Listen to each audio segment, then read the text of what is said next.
ঘরোয়া পদ্ধতিতে কীভাবে আপনারা দমন করবেন। আপনারা কিন্তু দেখতে পাচ্ছেন প্রচুর জব পোকা আছে। তো আসসালামু প্রিয় ভুট্টা চাষি ভাই ও বোনেরা, আপনারা কিন্তু দীর্ঘদিন ভুট্টা চাষাবাদ করে আসছেন। আসলে এই যে একটা গাছ, এটা কী কারণে হয়েছে বা কোন পোকার মাধ্যমে হয়েছে এই অবস্থাটা, সেটা আমি আপনাদের মাঝে তুলে ধরব। আসলে এটা হচ্ছে আপনার জব পোকা, যে ক্ষতিকারক জব পোকা, ভুট্টা চাষাবাদের ক্ষতিকারক জব পোকার দ্বারা কিন্তু এই রোগটি হয়েছে।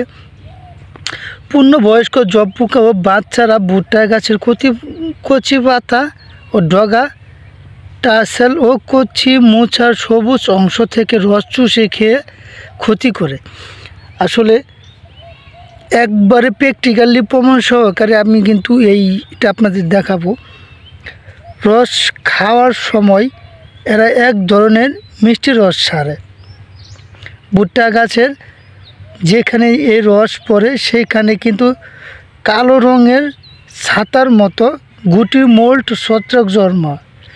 টালেস বা রেশমি কেশের মধু রস পড়লে তাতে পরাগায়ন বাধাগ্রস্ত হয় ও মোচার ঠিকভাবে দানা গঠন হয় না। এগুলো পূর্ণাঙ্গ এবং বাচ্চা পোকা একটি ভুট্টা গাছের পাতা, টালেস এবং মোচার অবস্থান করে, সেখান থেকে রস চুষে খেয়ে গাছের ক্ষতি করে। গাছের বৃদ্ধি কমে যায়, শেষ ফলন কমে যায়। এছাড়াও জব পোকা ভাইরাস রোগ ছড়ায়। তো দেখতে পাচ্ছেন এইখানে যে জব পোকারা খেয়ে যে রস চুষে খায়, সেটা বের করলে এই অবস্থাটা হয়, দেখতে পাচ্ছেন। তো এখন দেখাবো তারা যে ভিতরে যে মোচার অংশটা থাকে সেটা দেখাবো, তো সাথেই থাকবেন। দেখতে পাচ্ছেন তো দেখেন, আমাদের দেখায় যদি দেখতে পাচ্ছেন জব পোকা। তো আরও আছে, দেখাচ্ছি যে ভিতরে মোচার যে অংশটা থাকে, সেটা যেখানে মোচা হবে সেটা অংশটা কিন্তু থাকে, সেটাতে কিন্তু আক্রমণ করছে, দেখতে পাচ্ছেন। এই কারণে কিন্তু আপনার যে ভুট্টা ফলনটা সেটা কিন্তু কমে যাবে, যেহেতু এই সবুজ মোচার যে অংশটা সেটা চুষে খাবে এবং ক্ষতি করবে। সেই কারণে কিন্তু আপনার যে মোচার হওয়ার যে একটা সেটা হবে না, সেখান থেকে কিন্তু আপনার ফলন কমে যাবে। তো এটা ঘরোয়া পদ্ধতিতে কীভাবে আপনারা দমন করবেন। আপনারা কিন্তু দেখতে পাচ্ছেন প্রচুর জব পোকা আছে।